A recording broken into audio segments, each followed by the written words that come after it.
اعوذ باللہ من الشیطان الرجیم بسم اللہ الرحمن الرحیم۔ ہم اپنی سلسلہ وار گفتگو میں تربیت اولاد کے قرآنی اصول کے حوالے سے واعظ و نصیحت کو بیان کر رہے تھے اور یہاں تک پہنچے تھے کہ جناب لقمان حکیم نے اپنے بچے کو کون کون سی نصیحتیں کی ہیں، تو ان میں سے ہم نے چند نصیحتوں کو آپ کے گوش گزار کیا ہے۔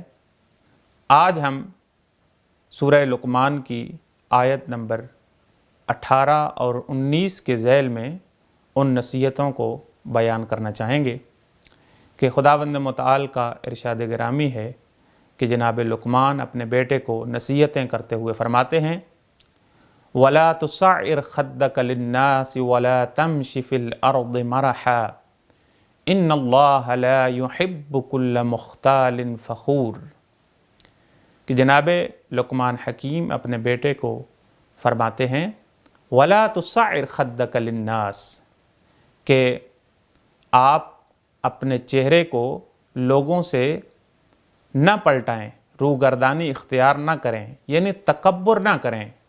لوگوں کو جب دیکھیں تو آپ کی رفتار اور آپ کا کردار ایسا نہ ہو کہ لوگ آپ کے چہرے سے یا آپ کی رفتار سے یا آپ کے کردار سے تکبر کو لمس کریں یا تکبر کو دیکھیں، تو آپ کا انداز متکبرانہ نہیں ہونا چاہیے۔ پھر فرمایا وَلَا تَمْشِ فِي الْأَرْضِ مَرَحًا، اور زمین میں بھی متکبرانہ انداز میں نہ چلیں۔ کیوں؟ ان اللہ لا يحب كل مختال فخور، کیونکہ خداوند متعال جو ہے وہ خود پسند انسان کو، جو اپنے خیالوں میں اپنے آپ کو دوسروں سے اعلیٰ اور برتر سمجھتا ہے، اور فخور یعنی فخر فروش جو متکبر انسان ہے، مغرور انسان ہے، ان دونوں لوگوں کو خداوند متعال پسند نہیں فرماتا۔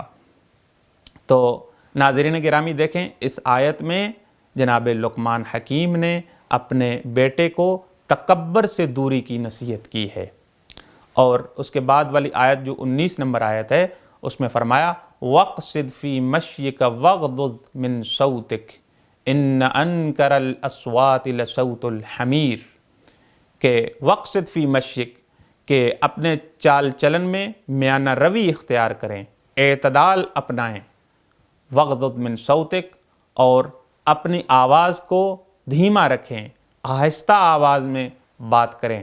کیوں؟ إِنَّ أَنْكَرَ الْأَصْوَاتِ لَصَوْتُ الْحَمِيرِ، کہ آوازوں میں سے بدترین آواز گدھے کی آواز ہے۔ تو عزیزان گرامی، اس آیت میں یعنی جو 19 نمبر آیت ہے، اس میں جناب لقمان حکیم نے دو چیزیں بیان کی ہیں۔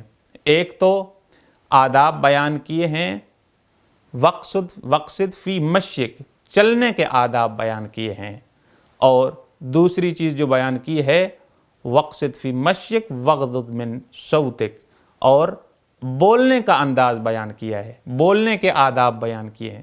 یعنی اس آیت میں دو چیزیں بیان کی گئی ہیں، چلنے کے آداب اور بولنے کے آداب۔ دیکھیں، چلنے میں معمولاً ہم لوگ جو ہے پروقار انداز میں نہیں چلتے، بعض اوقات تیز چلتے ہیں، بعض اوقات بہت آہستہ چلتے ہیں۔ تو دیکھیں دین نے کتنی چھوٹی چھوٹی چیزوں کی تاکید کی ہے کہ آپ کا چال چلن بھی جو ہے وہ پروقار ہونا چاہیے۔